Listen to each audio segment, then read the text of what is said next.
Pemirsa, sebuah insiden terjadi di Kota Mobagu. Jembatan gantung di Kelurahan Mongondo, Kota Mobagu Selatan yang dibangun atas swadaya masyarakat ambruk saat diperbaiki. Peristiwa ini mengakibatkan 10 warga yang sedang bergotong royong di atasnya harus dilarikan ke rumah sakit dan puskesmas untuk mendapatkan perawatan medis.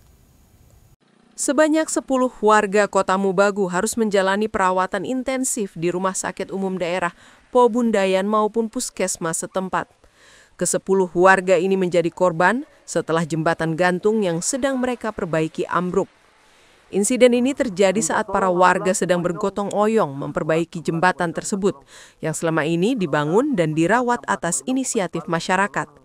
Jembatan yang terletak di Kelurahan Mongondo ini merupakan akses vital bagi warga dari 3 kelurahan menuju lokasi perkebunan mereka.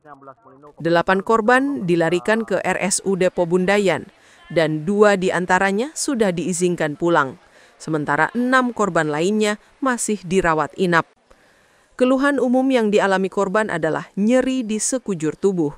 Hal ini disebabkan mereka jatuh dari ketinggian jembatan ke dasar sungai yang berbatu. Kami itu kerja lembur itu.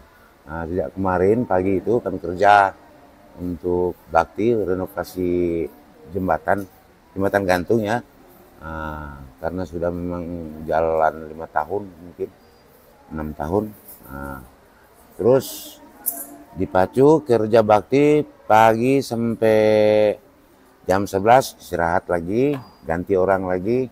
Tanggung juga kalau memang mau dibikin besok lagi kan tanggung juga. Jadi memang maunya kerja lembur. Nah, jadi tinggal sekitar 20-an, 30-an orang lah yang ada di dalam tanah. Tapi tidak masuk semua, cuma sekitar 20-an yang masuk naik. Nah, mikul kayu untuk ke tempat kerja mereka itu.